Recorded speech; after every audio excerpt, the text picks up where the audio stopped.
I was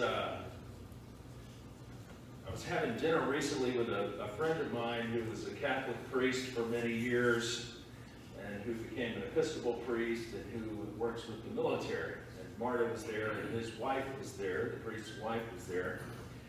And he said, he's been a priest for 40 years in ministry. And he said, Charlie, I bet you probably use your intel background a lot in ministry, don't you?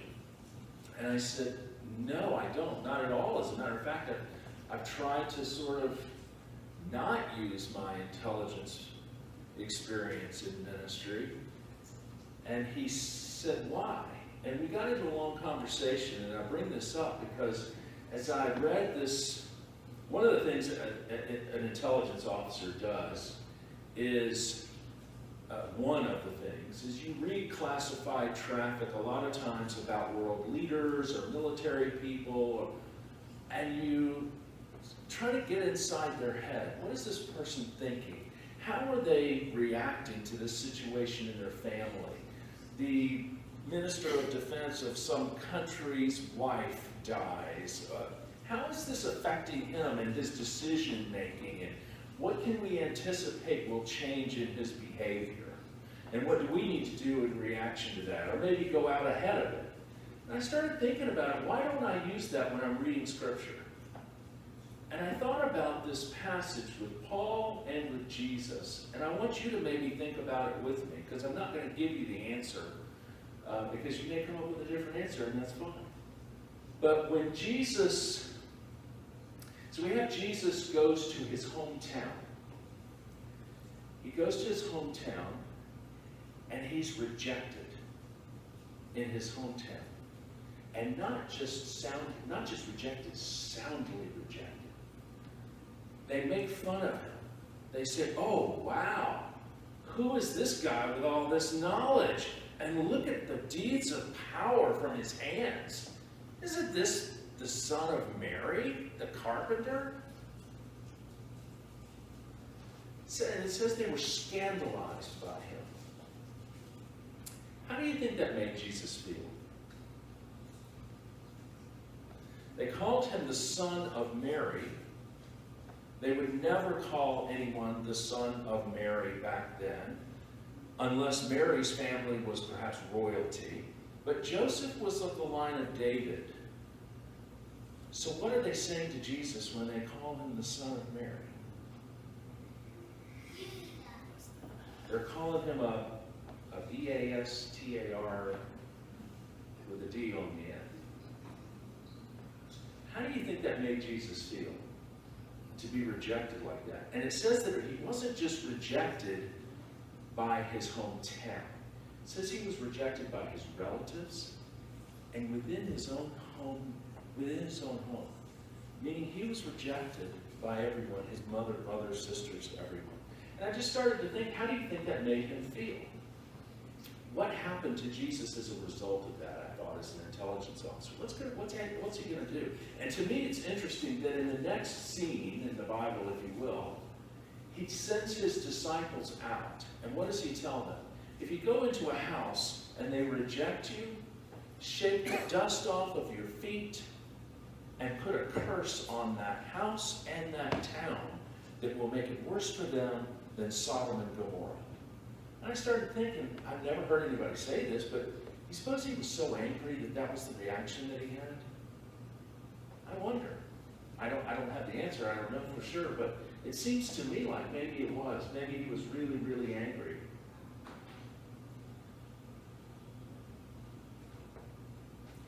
But if we look at it from an intelligence officer's perspective, or a theologian's, or your perspective, what happens here? This is a turning point in Jesus' ministry. This is a key scene. He becomes homeless. He's rejected by everyone. Foxes have holes, birds have nests, but the Son of Man has nowhere to lay his head. He's so rejected, he's homeless. He doesn't have a fatherland or a homeland anymore. And yet this is the point where he becomes the most powerful, where he reaches the full measure and depth of his power as a prophet and as a healer. Dang it. the same thing is true for us too. We'll talk about Paul in just a second. Paul had to have a Damascus moment where everything in your life that you thought you could rely on, all the certainty that you thought you could rely on, comes crashing down. And it doesn't come crashing down as a couple, or as a son, or father, or mother, or cousin. It happens to each one of us individually.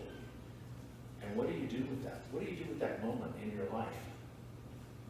I was counseling with someone recently, a woman who's having a really hard time with her husband. You don't know her, she's not from Parma, so don't worry, don't try to figure out who it is, because that would just distract you. And she told me the things that he was doing and the way that she was being treated. And I knew the way you all know when someone unburdens themselves to you that her marriage is probably over. And after a long time of going through this with her, I finally said, do you think God would like you to be disrespected like this? I'm not trying to counsel you to do one thing or another. Sometimes we have to make a decision and take a stand that causes the maximum amount of pain right now in order to avoid going through a very prolonged and lengthy pain. And I said, this is unfortunately the path to spiritual and personal growth. And she said, I don't want to grow. But I don't want to grow. I want my marriage back. I want my husband. And that's the way we all are. It's the way I am too, darn it. If we look at Paul, Paul is the same way. Oh, here's Jesus in his hometown. Thanks, sorry, I got wrapped up and forgot to tell you to change the slides. In the Luke, and I believe the John version, they're going to kill him. They're so scandalized. They're going to throw him off of a cliff. What's my next slide? Talking about this trial by fire, the mystics call this being purified like gold. And unfortunately, darn it, it's the way that we grow up. We lose that person that we think, if I lose this person, I cannot go on. Things that just change completely, the things that we rely on and the certainty that we rely on. What's next? Think about Paul quickly. Paul's the same way, right? Paul is born rich. He's taught Greek philosophy, Plato. He's a Pharisee. He's extremely well educated. He's at the top of the food chain. In fact, he's going around and persecuting followers of Jesus Christ when he has that Damascus Road moment. And if you remember, what happens to Paul? Everything that he thought he knew about life, Judaism, culture, philosophy, religion, his place in society, it's wiped, it's gone.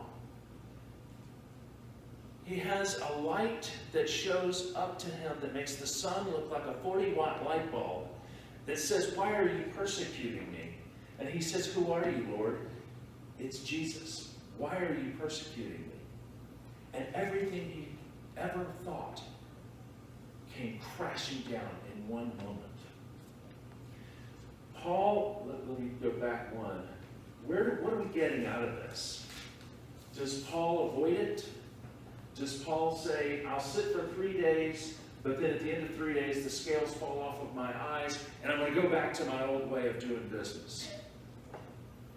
Does Jesus beg his family, please, I'll change if you'll take me back? What do they do with their Damascus moments? What does Jesus do with his rejection moment? It's when they turn things around in their careers, so to speak, or their worldviews and their trajectory.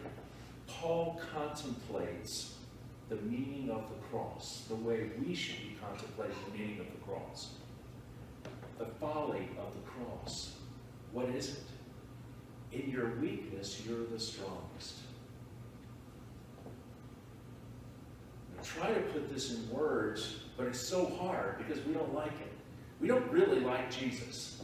We certainly don't like what he taught. We really don't like Jesus, if you're honest. Because what he teaches is when you're the weakest, that's when you're the strongest. If you're like me, you look in the mirror every day, and it's a slow process, isn't it? Each one of us is going to grow old and die. You know that, right? If I'm constantly holding on to my own strength, my own smartness, my own whatever that makes me feel strong, I'm just getting weaker every day. And it's what turns the ultimate loser, Jesus Christ, the ultimate loser, into the greatest ultimate winner of all time. Because when we realize that all of our strength, all of our power comes through our uncertainty, and that uncertainty is the point where we rely on God the most, because God's grace is all we have. That's when we're able to look at each other and forgive each other. That's when we're able to say you're a fellow brother or sister in Christ. I got this from a California, I forget what it is, something Chapel Evangelical Church. And it's, you want certainty in your life? This is what we teach at this church, and it's certainty. Do this and you get this. Say this and you get this. Show up to church on Sunday and you get this. Do this and this is going to happen. Really, the opposite of faith is not doubt, but certainty.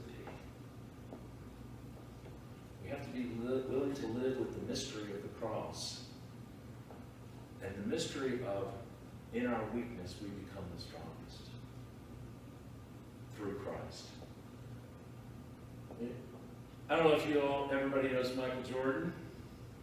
I don't know if you saw this on Saturday Night Live or not. Your pastor's a little strange.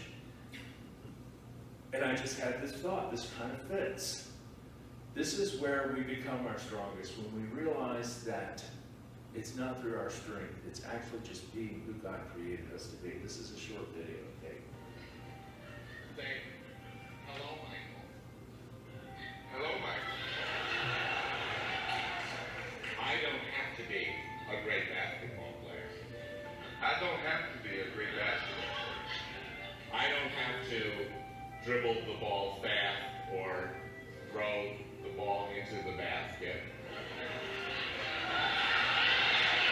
I don't have to dribble the ball fast or throw the ball in the basket. Because all I have to do is be the best Michael I can be. All I have to do is be the best Michael I can be.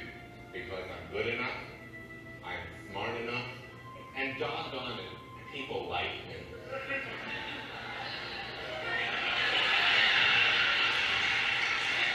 Because I'm good enough, I'm smart enough, and doggone it, people like me.